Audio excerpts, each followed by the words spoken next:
Good afternoon. Welcome everybody to the Talent and Growth live webinar slash podcast series. Thank you for joining us. Hope you've started the week well. And thanks for tuning in for a conversation today with myself and my esteemed guests to talk about talent branding on a budget. Let's do some intros first of all. So Magda, this was your idea, and anyone who follows this series will notice that what I do is someone else gives me an idea and then I create something around it. So none of it's my brain work. But Magda, if you could give a little bit of an intro to who you are and what you do, that'd be great. Sure. Thank you so much, Paul, and thank you everyone for joining. So my name is Magda. I am a senior talent partner in Medidata Solutions. So it's a SaaS company. I predominantly recruit for all of the tech roles, but sometimes, as a recruiter, you have to deal with everything else as well. And it's for me, it's more about doing talent brand as a recruiter and making sure you can use the tools and use what you can do for free. So without actually using much budget. And if you've got support for marketing, great. If you don't, great. There's still a lot of things you can do without using much money. And that's Fantastic. Absolutely. Thanks, Magda. And yeah, absolutely. We're going to go through all of that today. Danny, you finished your sandwich, so let's throw it over to you. Please introduce yourself and who you are and what you do. Yeah, so I'm Danny. I'm a director of people and culture for a company called Hunter Healthcare. I suppose this is a subject that's quite close to my heart. I'm quite passionate about because I saw a real shift in the market, in the recruitment market, pre and post pandemic, regarding the kind of competition for talent and having having organisations having to stand out to be more competitive in the recruitment market. And I worked with very closely with a company, and we did a lot of really good initiatives around employer branding, and it really helped us in terms of our recruitment. So I just wanted to kind of share my insights, and so I'm looking forward to it. Fantastic. Parul, you can hear us, we can hear you, we're good to go. Do you want to give a little intro? Welcome back. Obviously, here a few weeks. Give a little intro though to those who don't know who you are, and what you do. Yeah, thanks for having me back. So my name is Parul. I am currently recruitment marketing partner and neurodiversity advocate at X Design. It's a bit of a mouthful of a title, but I've actually just recently started this role as a secondment. So between sort of like March to November, I was working as senior talent acquisition partner, so purely recruiting for all of like the tech roles. So pretty much similar to Danny, very, very competitive market. Prior to that was agency recruitment, and my experience of talent branding started when I was in my second ever job, and I was the first hire within a startup. So you could definitely say there was a limited budget, like basically nothing. So having to get like creative with that, and then I've like brought all of that into this role. So I'm really excited to share a little bit of that and then learn from like everybody else as well. I'm quite embedded within like the tech community, so I do a lot of like meetups. I'm on board Manchester Tech Festival, which I also think has like really, really helped the approach to talent branding, because I think unless you're kind of like in that world, you don't always necessarily know what's actually like going on and what people are actually looking for. And my mission is to really like humanize the approach as well, because I think employer branding sometimes makes it seem like a corporation, but I think employer branding is actually all about the people. So that's me in a nutshell. Thank you for having me back. Love it. Thank you. You gave much better intros than I could have done. So thank you. So Magda, let's start with you then. So we've defined a little bit about talent branding and what it is, but let's talk about how it ranks in importance in terms of the day-to-day of talent acquisition professionals. Yeah, 100%. I think if we talk about talent brand and what is actually talent brand, like for me, it's making your company, the company you're working for, being the employer of choice. So making sure that what you do is attractive to the potential candidates. So as a recruiter, sometimes we just focusing, okay, I need to do my search, I need to find people, and focus on day to day. But actually, okay, can I make my day to do easier if I focus a little bit more on talent brand and making my company more attractive? But not only a company, because I think talent brand is more about the people, as Parul said.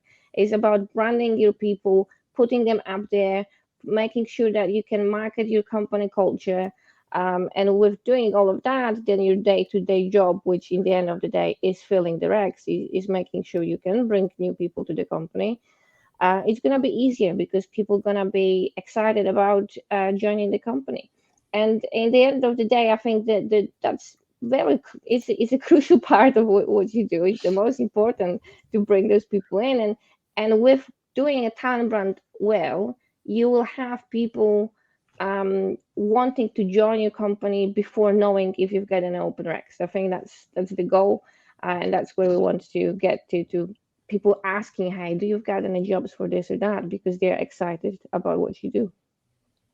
Fantastic. Yeah, absolutely. Danny, what do you think? Just kind of continuing on from what Magda said, I completely agree with the last with everything she said, but definitely the last bit.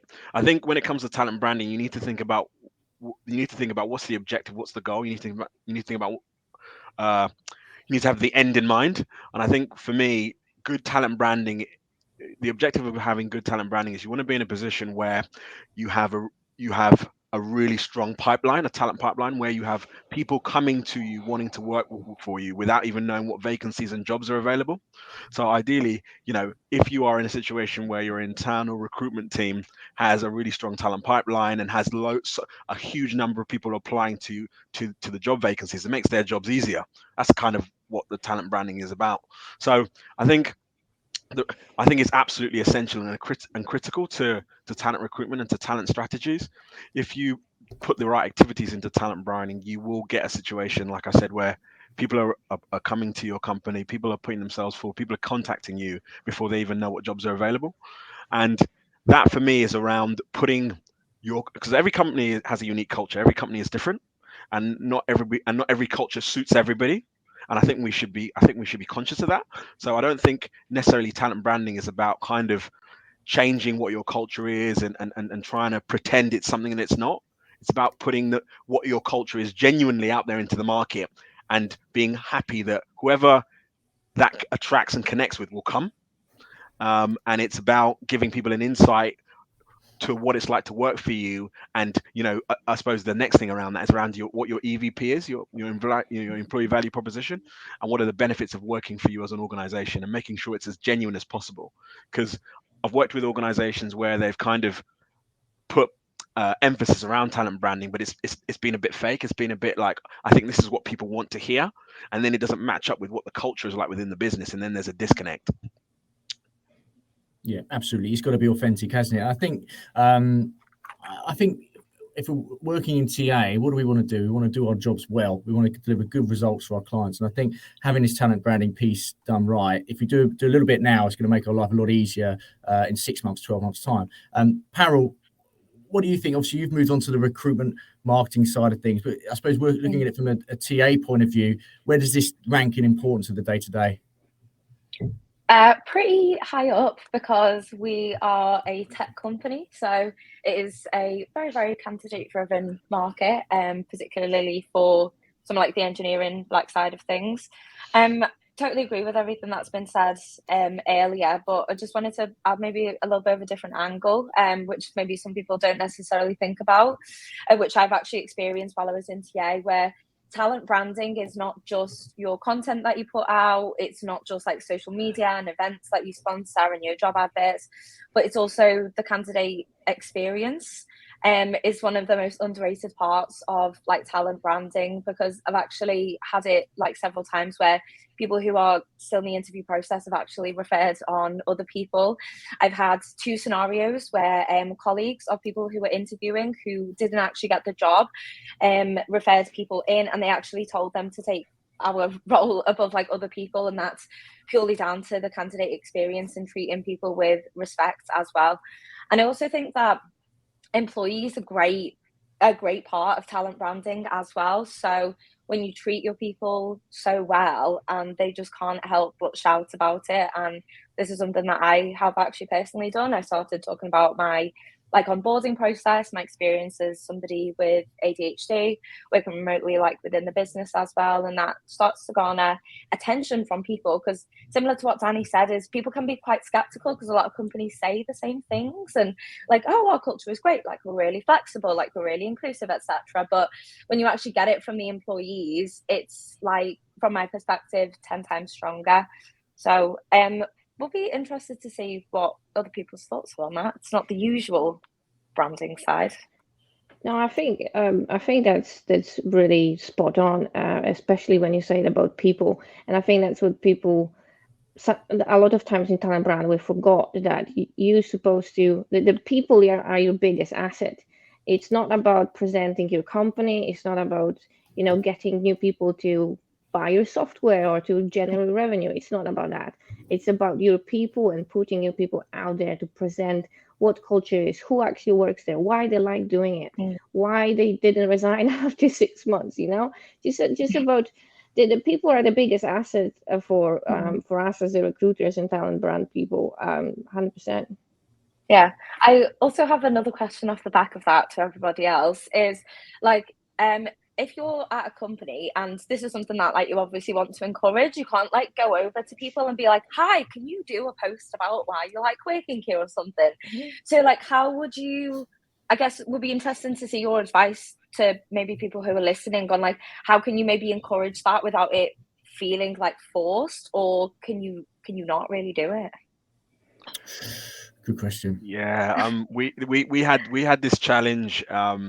We had this challenge in the previous company I worked in, and we linked all activity that hiring managers, any activity we encourage hiring managers to do, we linked it into the end game of you doing this will help you to attract talent. So when hiring, and you guys will experience this, when hiring managers will come to you and say, oh, why is this vacancy still live? What candidates have you had in? How come it's taking so long to fill? And then you're giving them insight into the market and how competitive it is, and everything that's been a challenge since post-pandemic. I would link that with the narrative of, actually, it's not just about the internal recruitment team. It's not just about the people and culture team having to drive recruitment. We need to be in this together. Because of the current environment we're in, it's also on you as a hiring manager to be able to be active. And we flipped it to start doing things like we did talent branding training, development and training sessions for our hiring managers to basically explain to them that there is a high percentage of, especially the younger generation, who will go online to look at you as a hiring manager and the team they're going to work for. And if there isn't a good online presence and that tells a story about who you are as a team, people will go and choose another company where there is that presence. And it's about that education and that with hiring managers that I think worked well from that perspective. But linking it to the fact that if you do this, you're more likely to get better candidates. Yeah, I love that idea. What about if we take out? Sorry, Paul, I was just going to ask a question to that. So I think that's a great answer, Danny. I think with the hiring managers, getting them on board and letting them see the bigger picture. What about getting not the hiring managers, but the rest of the business to do it, who don't have skin in the game in terms of wanting to attract people? How do we do that authentically? And actually, before you answer that, I did a podcast last year with a guy called Craig Fisher, who basically said that one of his things he encourages companies to do is get little competitions internally, put a post out about the business, how one thing you like about the company, the person with the most likes wins like a bit of money out. Now I think that's a good idea. Is it completely authentic? Would they have done it otherwise? I don't know. But if they hated the company, they might not do it. So back to my question, how do we get the people who aren't the managers to be on board with this, do you think? So, yeah, Danny, go on. No, I suppose I like to be real, and I'm not going to kind of, say an answer just because it's the right thing to say. But I think it's difficult sometimes to get people bought in if they haven't got a vested interest and it doesn't directly affect them. So what we did, to be honest, was we put in a really robust referral scheme where we were finding that we were spending a lot more on agency fees. We've been in the last, since post-pandemic, because of the competition for talent. So instead of paying agency, really high agency fees, why not reduce that cost, but actually pay our people to be agents, to be like, to be recruitment agencies for us. So we upped our referral scheme to the highest it's ever been, and encouraged our people internally to start referring people to us. And the people who we then set up a league table of people who are doing the most referrals, and the people who are doing the most referrals were the people who are posting the most on LinkedIn. So we were able to use that insight internally to present to people internally to say, listen, the people who are doing the best on the referral scheme are the people who are the most active on LinkedIn. So actually, there's a vast interest that if you are more active in LinkedIn, you're more likely to be better in the referral scheme. So that's how we went about it. Oh, just on that, on some ATSs, you can actually get like social shares. So like employees can actually get like a tracking link. So if somebody applies through their LinkedIn post or tweet or whatever, it will actually track it as like one of their like candidates, and that's a really good way to incentivize people to get like the referrals as well. Yeah, so we actually at Meditator doing quite a few of the things you just mentioned. So first of all, we did quite a robust trainings last year. We had a few sessions that were open not only to managers but actually to everyone in the company, and they were just literally about improving your presence on social media as well. So how to improve your LinkedIn profile, how to post on LinkedIn, and why you should do it. People are often scared to do it because they are, what if I'm going to post something that it's not in line with the company, etc. So we just did a little bit more of training about what and how to post and how to be a little bit more active on LinkedIn. And we end up with actually doing a professional photo shoot for all the employees. So people could go on, get your photo shoot to get a headshot for LinkedIn to become a little bit more engaged and fix up their LinkedIn profiles. But then again, we did separate training, especially for engineering, where we were part of the bigger training for them. And then talent brand was just one of the segments that we explained to them why this is important, why they should be doing it, and what they can do. And we found out that really when they understand the reasons behind doing it, especially when they are involved in the hiring process, when they maybe are not managers, but they do they're part of the interview panel, why it's important for them to be active on social media. So training, it definitely works. But besides that, we do have an influencer program. So we do have we have internal system of points that you can get. You can send to employees, and then you can exchange points for vouchers or whatever you can buy from a specific portal. So we do have it linked that if you post, if you post something on LinkedIn, or if you comment or you share, you can get points for that on a award system. But we didn't finish on that because people forget stuff like that. So I want to make sure that if there's any event in the office, so recently we had a hackathon run for by engineering team. As a TA, we wanted to be a part of that hackathon. We announced that there's a competition for them. So who's gonna post the most and then gets the most engagement, gonna get the points from us as a TA for doing so. So want to make sure that we keep talking about it and being involved with what they do. So then that then it's authentic because they actually have that hackathon on a day, and we were just reminding them, hey, if you're gonna do this, you can get a point, and that actually creates some kind of competition for them as well, and actually was quite fun for the employees. So definitely trainings and then engagement, and the reasons behind why they're doing what they should be doing, what they're asking them for. Love it. Thanks, Magda. Yeah, some really good ideas there all round. So thank you for those. So let's move. So let's set a scenario. So Danny, I'm going to start with you, and I'll start with you because when we did a podcast about branding, I think your first thing was that the first thing you need to do is you need to have a budget for branding. And so we're actually going to take it away, the budget for branding. There's no budget. We haven't got a budget. You've just joined a new tech startup. There's no one else in it. You're the only talent person. There's no support for marketing. Hell, there is no marketing. All right. There's no marketing team. Where do you start? I would say you need to create an online presence. Yeah, I think you can do things without money.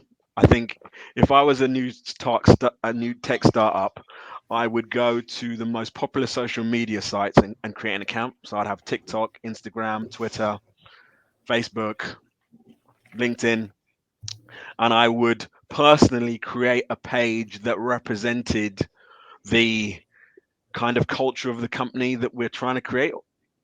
And I would put effort into creating a kind of campaign calendar where I would post different things from the different accounts regarding what was going on internally within the company. So it would be kind of little anecdote stories, success stories, things that, you know, personal stories people have done within the business, to gather traction. And then I would massively encourage any people internally to post stuff as well on these sites. And I would get, I would try and post clever content that were in line with some of the trends that were existing, like in the space, and it would attract people to us. I would probably lean in on my LinkedIn network to see if I can pull in some free favors from people I've done favors for in the past, and get them to kind of be an advocate for my talent branding, and kind of maybe be a thought leader and kind of put some kind of content together for me so I could post on behalf of my company. So things like that, just clever ways of putting the brand out there. That's probably what I do. Fantastic, thank you. Parul, you've just joined a tech startup. You're the one-person TA team, no budget. What are we doing? Yeah, so I'm gonna take a step back as well, because it's basically one of the first things I started working on when moving into this role, which I haven't heard of coming up that often, which is candidate personas. So I think I mentioned this in the last one, but I'm a really big fan, because again, the whole idea of candidate personas, the traditional kind of sense is to create jobs so you know what kind of people you're looking for, but this is kind of like the inverse. It's actually understanding what journey candidates go down. So I'd be happy to share some like resources on kind of like personas and things that I ask about, but the whole idea is actually understanding there's like different stages of the marketing funnel. So it's kind of like awareness, engagement, I can't remember them off the top of my head, so it's gone blank, but actually understanding the journey that they go down before kind of like going out and like doing it, because I think it's definitely great to get going and like iterate on it, but having a little bit of an idea of like where you can get value quickly and with no money. Some of the ideas that I would maybe like suggest, if you've got absolutely no budget, so obviously doing your own podcast costs, because you need equipment. Paul knows, obviously, hosting, etc. But you can guest star on like other podcasts. Like there's loads of tech podcasts. Like it's a great way to get like your name out there, and I just use my headphones to do it. And you can also go out and like speak at events. So either again you can do it, or you can like, we basically try to get like our engineering like leaders or devs or like graduates out and like speaking at events. That can usually be like pretty low to no budget, depending on if you've got to ship them out somewhere. Oh, that sounds terrible actually. But like, you know, for example, there's loads like tech conferences, there's like DevOps Days, there's Manchester Tech Festival. Not biased because I'm on the board of it, but you know, it's a great place to get a little bit of visibility. So yeah, that's kind of like the approach that I would definitely take. And I know this from like also doing the startup, but I think it's sometimes doing something a little bit different. So it may or may not apply, but when I was at the agency like startup, I started just at the start of COVID. So literally going into a business, nobody knows who we are, we've got no clients, and then you needed to do something different with like very little budget. So to get clients, I started running virtual roundtables with technical leaders. I did all the marketing like myself on like Canva. God bless that website, it's amazing, and the free version is great. And just started getting people together. And I wasn't ever selling anything, and we have really good discussions about their key challenges. So firstly, it's selling it as a benefit to them, and then also I would create some like follow-up marketing around it, so like getting snippets of the recording or writing up like follow-up. So like you can also do something different. This costs us like pretty much no money to run, depending on what like platform you use. So you can do something similar with people internally and then start to repurpose that, which I think is one of the benefits of doing it virtually. So yeah, that's my thoughts on that. Yeah, just to add, I mean, you mentioned about the podcast. Look, I've done a lot of podcasts in the last years, and I do have my Tuesday ones which go out, which have interviews one-on-one. So I do have an editing team who do that, and they slice it up a little bit and create some video content for it. But this is a round table, like you mentioned it. All I will do with this is I'll upload it to the podcast platform. So it doesn't cost anything other than a subscription to StreamYard, which is 30 to 40 quid a month, something like that. So you can spend a lot of money on podcasts, but you can also do it really cheaply. So it's a great way to do things.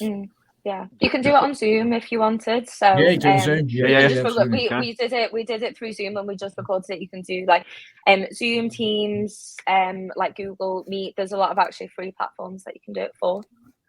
just on the back of what Pyrrha said, she gave me some ideas that I actually hadn't thought about and I hadn't thought about that I'd done. So before I had a talent brand, I didn't always have a talent branding budget, by the way. So before I had one of the things I did that has put me in good stead now which was free, was I worked with certain charities and non-profit organizations to go and speak in schools and in universities to put your brand out there to kind of get an early career talent pipeline. And that was one of the things we were really strong at. So some of the schools in the local area, some of the universities in the local area, we would do programs with them for free, and also we would go and speak at their events, and that was a perfect opportunity to talk about the company you work for and what they do and who they are and all that stuff. And you'd be surprised the amount of people that would message me or keep in touch with me or be part of my LinkedIn network, and they would message me when they qualified or finished their degree to say, oh, do you have any jobs going? So that's another thing you can think about. Love that. Magda? Yeah, I think, your talent brand content, it can be created every day at your company basically for free, because like there's so many things going on a day-to-day basis, and especially now when more and more people start coming back to the office and there's more and more face-to-face events. You can take pictures, you can take videos, and you can speak with employee engagement council if you've got someone who deals with any events in the office, and just make sure you've got them in your calendar and go on those events and take pictures and photos, etc. But again, your people are the biggest asset. So I didn't even know the other day one of our employees wrote a blog about his journey as an engineer, and I was like, oh my god, this is fantastic. Why we didn't pick it up earlier? Because he did it himself, and he wrote literally really good article that then we just had to share and make sure that it's out there and people know that it's there. So I think making sure that we are around people that we can use, but you know what I mean, that we can use their sources to put the content up there. But I think Parl and Diane, really good points. I'm not gonna just double it. But I think when you start in a job and you need to kick off your talent brand, I think it would take a step back and actually think, okay, what's going to be my strategy? Because I think we very often get into just being reactive and taking pictures on the meetups or there's an event, so speaking with someone and then just reactively post up there.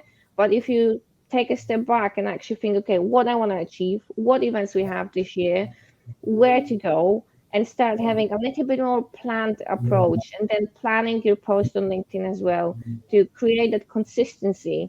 I think that's quite important as well. Yeah, absolutely. I'm just gonna. We did have a question which I'm not going to ask us to answer because I think it's too big. Which is, what are some tips for improving candidate experience? I just wanted to acknowledge, Ibikun, that I'd received the question. We're actually running a webinar on this very topic in 2 weeks' time, so it'll be purely on candidate experience. So I didn't ignore you. Just wanted to show you that I acknowledge it. Come back in 2 weeks. We'll answer that thoroughly. So let's talk about Magda. If I stay with you, so. Every year it gets harder and harder to get responses on our outreach messages. Let's say we're using LinkedIn because most of us are, but of course there's other ways we can do it, like Otter and Cord or whatnot. But how does our talent branding strategy fit into our outreach messages, and how do we make it so I suppose we get a better response rate? Do you have any views on that? Yeah, the one thing I'm doing, we do have a video that I put together with actually with Otta the other day, last year, about our engineers. So we had a few interviews with our engineers, and they put together a really nice video talking about why they like working at Medidata, what's the culture, what they're doing, etc. And now I just keep reusing the same video all the time. So I'm just making sure that I've got this video link in my outreach messages and post it and refresh it every single time, depending of what role I'm recruiting for. But just having some kind of content in your messages, I think it works. It grabs attention. It makes it's a little bit different. If you just have the same template and job description, that's just not going to be good enough. You have to have some kind of hook that's going to make people a little bit more curious. So for me, link works. and I just need to do a new video for them. Nice one. Yeah, love it. Nice and simple. Brilliant. Parol, what do you think? I think there's a lot of different platforms, different jobs. There's going to be different TAs, and I think it should definitely be like humanized. Like Magda said, it's quite easy to just kind of go to that, like, oh, but we want to be like consistent, and then it just ends up being like really robotic. So I think getting a little bit like personality out on it, but I think it should always have like a unified underlying message as well. And I think it goes beyond just like the talent branding, but also like the company like branding as well. And it should absolutely like tie into that. And I think just actually doing a bit of like A/B testing just to basically see what works, see what candidates like respond well to. But I'm going to be like totally honest. I think some of the other platforms that we mentioned were actually like really, really good. LinkedIn, I like never got like a good response on it. No matter like what I did, I tried everything, different kinds of messages, video content, attachments. Just really struggled. I think probably less around like 2 to 3% of my hires while I was in TA came from a completely cold outreach from like email. So I think it should absolutely be a part of it, but from my perspective it didn't really help us much, to be totally honest. Fair enough. Danny? Yeah, I agree. We have found the internal recruitment teams I've managed. We found the most success. Obviously, you got to do outreach. You got to reach out to candidates. To people in the market. I get that, but we have found the strong when we kind of create a really strong talent brand kind of content strategy, and we're putting out really engaging stuff. People come to us, and when people come to us, it's so much more beneficial, and it's so much more effective than the other way around. What we started to do, which gave us a bit more conversion rate, is we started to link some of the kind of talent branding content, like what Magda's saying, some of the talent branding content we put together, we kind of would post it and make it a bit more personalized when we sent things out, or sent links to direct people to some of the content we made. So for example, with the company I used to work with, one of the benefits we had was that you could work up to 12 weeks anywhere in the world in a calendar year, and we would encourage people in our organization to post about it and to say, this is where you're at, la la la, and incentivize people. And one of the people was working in Hawaii for 3 months, had a kind of pina colada, was overlooking the beach, posted something on LinkedIn, and it got 23,000 likes. Yeah. So no way. Yeah. And saying thank you, Collins, thank you for the company I'm working for, la la la, all this kind of stuff. And it got loads of engagement. Me and my internal recruitment team took that link and would post it to people as part of our outreach to say, if you're interested in kind of working in this kind of environment, get in touch with us. I love that was really powerful. So kind of using some of our people's personal posts and content to reach out to people is some of the things. That's really smart. That is so smart, and I'm very jealous, and I'm just thinking about holidays now. But I think it goes back to what we were saying about like, if you treat your people like well enough, like they'll just do it. Like I assume like you didn't really ask this person to do it, but because they just got like just really cool like benefits, and people want to start like talking about it. I love that. Well, on the back of that, I've said this to Paul quite a few times. On social media, if people are you get 10 times more engagement from somebody personally posting than from somebody posting from a company web page or somebody from kind of like P&C team. So if it's somebody personally posting from their personal account, they get 10 times more engagement. So that's probably we encourage that. That's the way to go. 100%. I think with that, your own personal brand is quite important as well, and can be very helpful. Like if you're a recruiter and you've got 1,000 connections and you post once every quarter, then that's not going to give you the results you're looking for. I think if you as a recruiter or talent partner, if you are out there, if you're leading the way and showing an example, being an example to your employees, then it's going to change the game as well. Yeah, I think see recruiters a lot, sometimes both internal and agency, where they're only really sharing like jobs, and I've never actually heard of that like working like very well. But if you can like tell a little bit more of like a story, and it's actually just like a disguised job post. So if you did a post about, let's say, like our entire front end and front end team, but like back end team have these like days where they're in the office, they do all these workshops.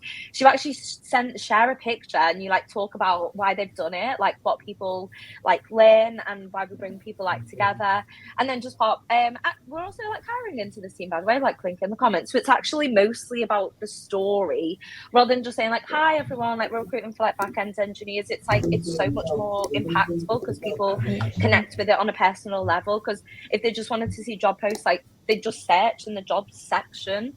So when you're on your feeds, you want to see like a little bit more than that. I almost never post jobs on LinkedIn. I almost never do it. But if I do write any post, then I just use hashtag hiring and hashtag careers just to make sure that those two hashtags are on all of the posts that I have, because then some weird LinkedIn algorithm gonna put them up with all of the job boards as well. But then they not see the job, but they see the culture from my posts. Just for those who are listening, who aren't completely familiar with the LinkedIn algorithms, how it works. Obviously, I'm always reading about this, Powell. I shared you that document recently, didn't I? Yeah, I'm always trying to learn about it. And what Danny said about the personal brand, personal messages on feeds getting 10 times more interactions, is a very simple reason for that. LinkedIn is very particular around what gets seen by your network and what doesn't, and it wants you to post personally rather than the company. The company posts, they want companies to pay to sponsor their posts, which you can do. If you've got your company page, you can click a button, pay X amount, it'll get more outreach. So a normal company post won't get seen by many people. So that's why the personal brand is so important. So hopefully LinkedIn don't assassinate me or make my screen go black, so I'm sharing it with everyone. But the personal brand is so important, more so than the company. What about events? So how do we use events as part of our talent branding strategy when it comes to drawing people in? Danny, let's start with you on this one. When you mean events, what do you mean? Well, how are you if we're using events to draw candidates in? So could be tech events, could be online events, could be physical events. How does that work into our overall talent branding strategy? So I think there's a few ways you can use events. From my perspective, I think one of the things that I have historically used events for with the recruitment teams I've managed is very much to kind of thought leadership. So very much kind of putting kind of thought leadership out there to show what we've used it as a way of showing that people who've come and worked for us historically have come in at a particular point and have grown within their career and have career developed and are now thought leaders and kind of presenting at conferences. And that's been a really good story. And that actually the company promotes people and encourages people to be thought leaders and speak at events. And then we kind of use that. So that's been one way of doing it. The other thing is, as well, is I suppose it's about kind of using events, tech event, well, not just tech events, but events to kind of network and link people in, and to kind of show that we are a company that are kind of up to date with the latest events that are going on, and this is why you should come to these events. So that's how we've kind of done it. There's been two-pronged. One, we promoted people and said, listen, go and be thought leaders, and then advertise them talking, and then advertise the event. And that's looked really good for us in terms of our talent brand, to say we grow people, we encourage people. Because not everyone, I've worked in companies that they don't encourage that. They don't like people to come and be thought leaders. They don't like them to kind of post stuff, and they're quite kind of protective around that. And then the other thing around that is, I suppose, where we've had a kind of awards, or we've done, or we've been successful, or we've been nominated for stuff, we've promoted events that way. So that kind of raises the brand. Those are the two ways. Cool, yeah. I'd hate to be working at a company whereby they're worried about what you're going to post. That's it has happened. I've worked at companies like that before, where they don't encourage you to kind of put your brand out there and to be a thought leader. They kind of police what you post and put out there on the online space.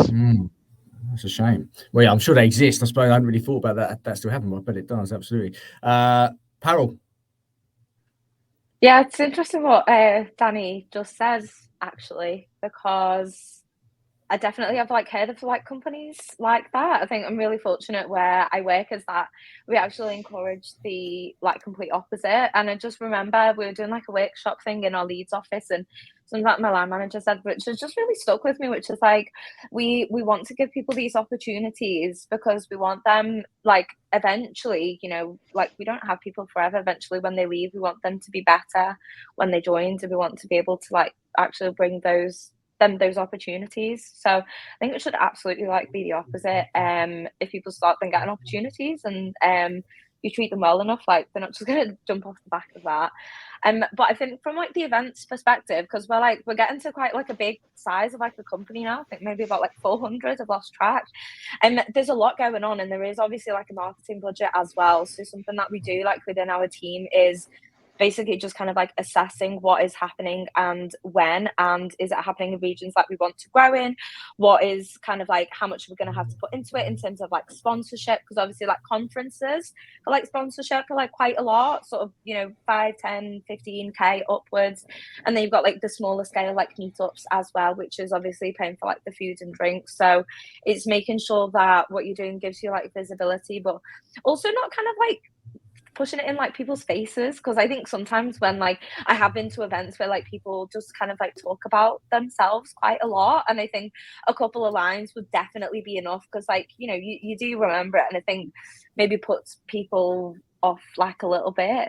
And the last thing that I would say on like events is also figuring out a way that you can potentially like track it. So not everything is measurable, and not everything has like data that you can visualize and share with your like stakeholders, but the tracking links, which I mentioned earlier, so that's like one example. So like for example, like we sponsored a meetup, instead of just sharing the link to our jobs post to send to the meetup group from the organizers, is actually getting like tracking links to see maybe how many people click it, or how many people actually like apply off like the back of it as well. So there's a few different things that you can actually do to see like what's actually giving you a good return on investment. But if you're starting it from a pretty much like a blank slate, it's actually quite hard to tell. But I would say maybe don't dive straight in with like kind of the big event sponsorships. Start off like a little bit smaller and see what works and see what like you enjoy as well.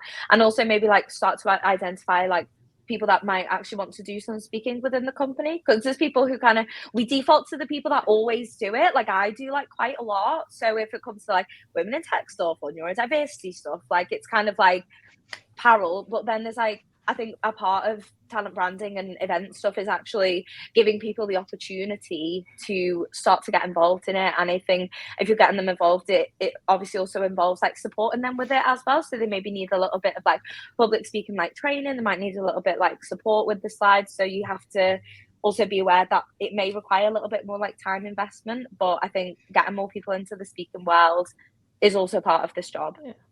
I'm 100% a massive advocate for internal meetups, to run meetups in your company. I've done it in every company I've been working for so far, and it definitely works. And as you mentioned, it's very important to bring people with you, like to have your employees engaged and wanting to speak, but sometimes they don't know what to do, on what to give the talk on, or are they scared a little bit. So I'm actually on our Slack, the company Slack. We've got a Scala guild. So engineers that work on Scala, they have the guild. They do all the chats up there. They have some competitions. But I'm involved in the Slack channel, so I can see who is active, who is more proactive than the other guys. So then I can have the conversation with them and be like, oh, would you like to speak on a new meetup going forward? And so I can see what's happening and who is engaged in the community more and who's not, and then help them to organize all of it. But with the meetups, we need to remember that it's a long-term game. So as Parul says, sometimes it might be difficult to track or to see what actual results you're going to get from it. And I think it's very crucial to remember that you're not going to get the results straight away. If you get some applicants on a date, fantastic, but I think that's not the goal.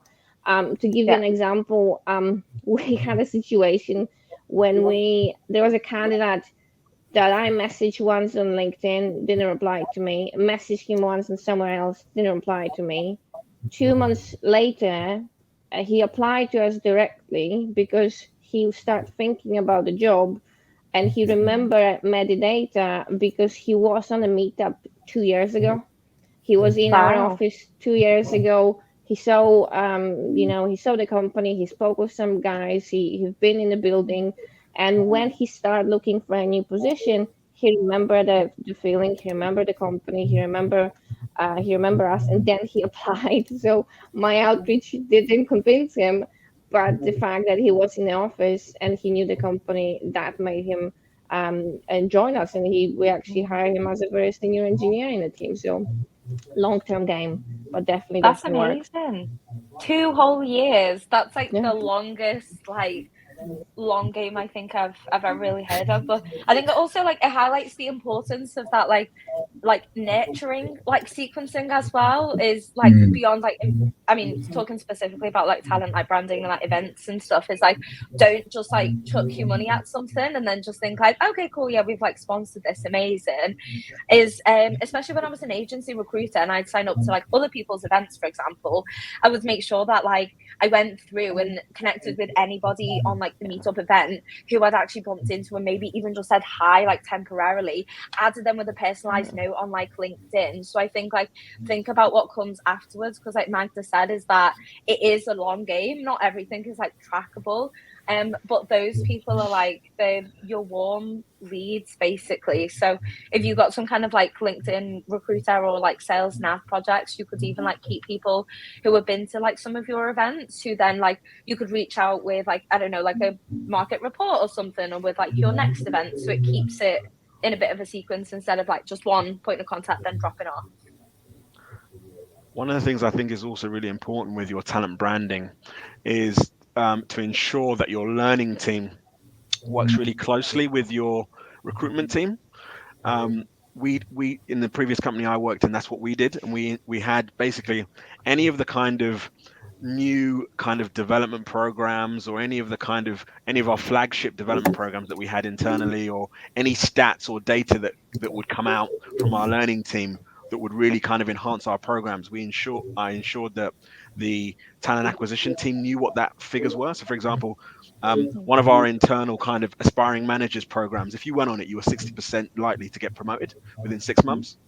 That was the kind of thing that our talent attraction team would be saying to to candidates to say, if you come at us, we take management really seriously. We have this program that actually, if you go on it, you can get promoted. So there was a real synergy and link between the learning team and the talent acquisition team. And I think that's really important because if you look at kind of data and insight, especially in this current market, a lot of people who are joining organizations that there's a real onus on their career development and getting access to learning really quickly. So being able to give that narrative and that insight and information is key to attracting candidates. So we would always add that to our talent branding. So as part of we created actually, so instead of just creating kind of content that was, oh, this is why it's really great to work here, we actually created content and branding videos around some of our internal development programs and why they were so good and what you could learn. And that also helped to attract people. Love all that. Loads of useful stuff there. Okay, Danny, let's stick with you. Actually, I'll ask you this one. What is the most innovative form of talent branding you have done or seen someone else do? So it's a good question.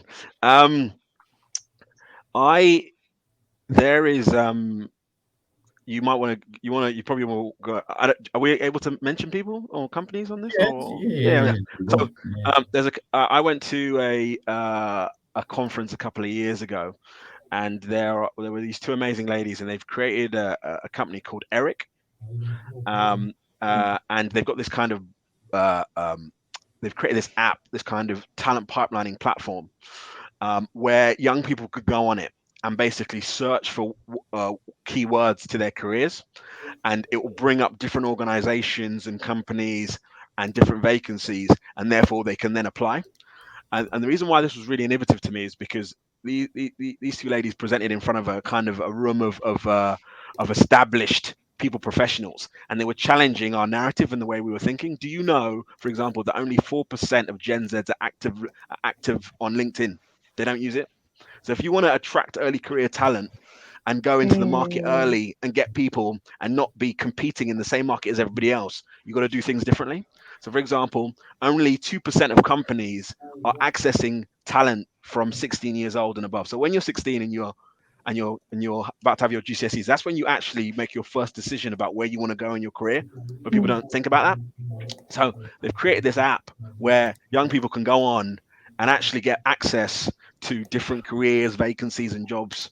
And I just thought it was really, revolutionary, because it was something that the younger crowd are very much about getting their information and data from different places. They don't go to where we've always been. And for example, LinkedIn, as much as we kind of talk about it, is quite old now. And the younger generation don't see it as the place to go and get jobs. We might do. So it's like Facebook. Yeah, exactly. I'm Facebook mad, but yeah, that just shows you can see my grey hairs. That just shows you me.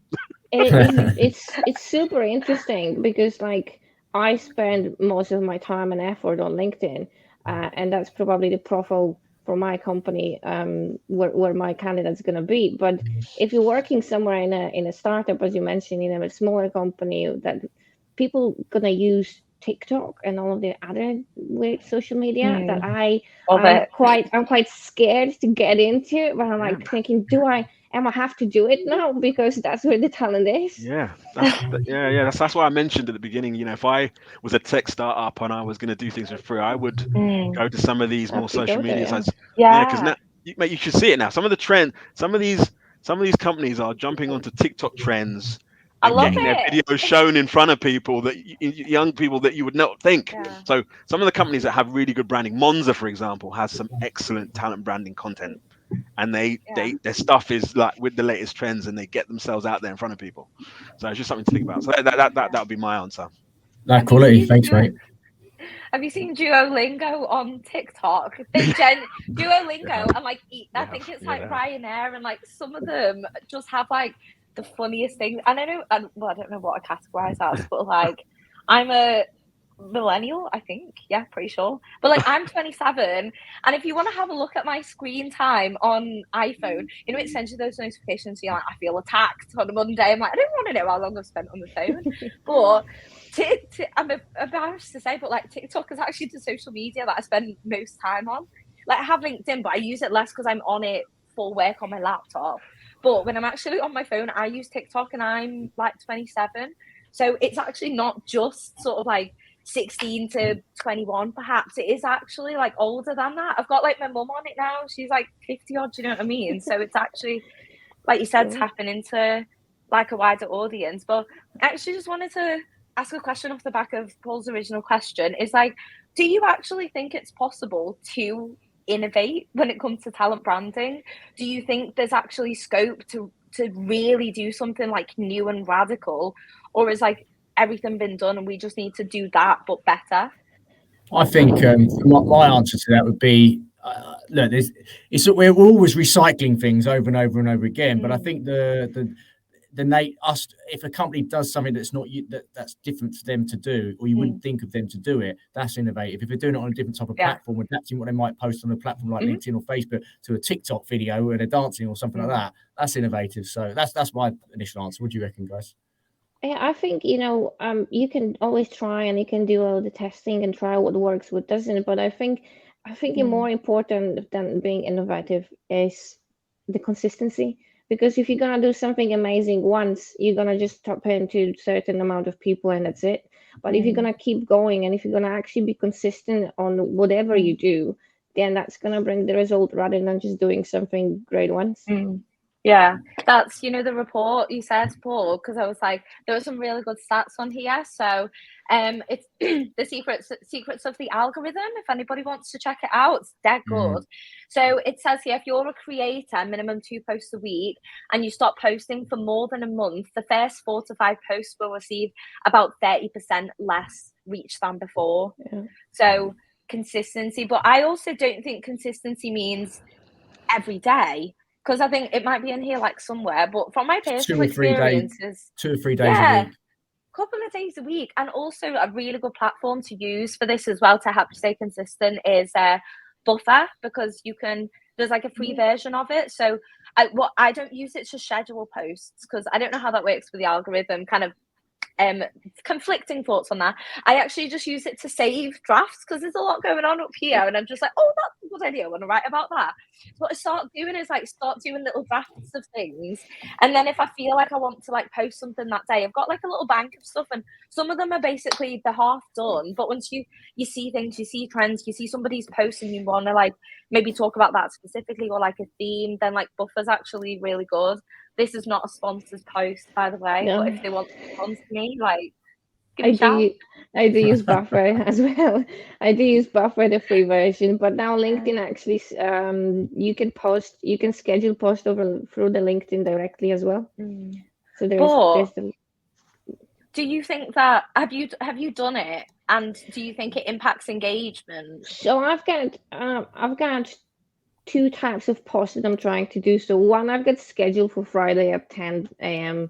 every week, and that's something I'm testing for the last couple of weeks, like maybe from December. Then I've got recruitment tip of the week, and that's my post going on Friday, and that's scheduled and that's there, and I'm not even touching it. And engagement, it's fine. Like I don't see it's just text. There's no picture, so it's a little bit different. So I'm just trying it out to see how it's going to work. Yeah. But then, so that's my scheduled post. But then I also try to put some unscheduled, something different through the week. So just to make sure I'm posting twice a week minimum. Cool. We're just approaching. Sorry, Powell. Yeah, I was just saying we're just about need to wrap up because we're just approaching the hour. Sorry to cut you off. So I just wanted to ask all of our speakers one last question before we head off into the afternoon. So Powell, I'll go to you because I interrupted you. If you could give everybody listening just one piece of advice when it comes to talent branding, what would it be? Well, I've got to be authentic and think about your target audience as well. As like recruiters or marketing people, never make an assumption about what people are actually looking for, which I think we've definitely demonstrated here. So sorry, I always do this. I can never pick one, Paul. You know me. That's fine. Okay, I'll tell you that. Danny, what do you reckon, mate? I think that there's loads of stuff that I've said, but I think the one thing that is very powerful is trying to get your people to do talent branding on your behalf. It shouldn't just be the P&C and the recruitment team. If you can get the rest of the company on it, doing it, and it's really genuine and authentic, it's so much more impactful. Yeah, love it. And Magda, we've covered so much today, but that one piece of advice from you to finish this webinar, what's it going to be?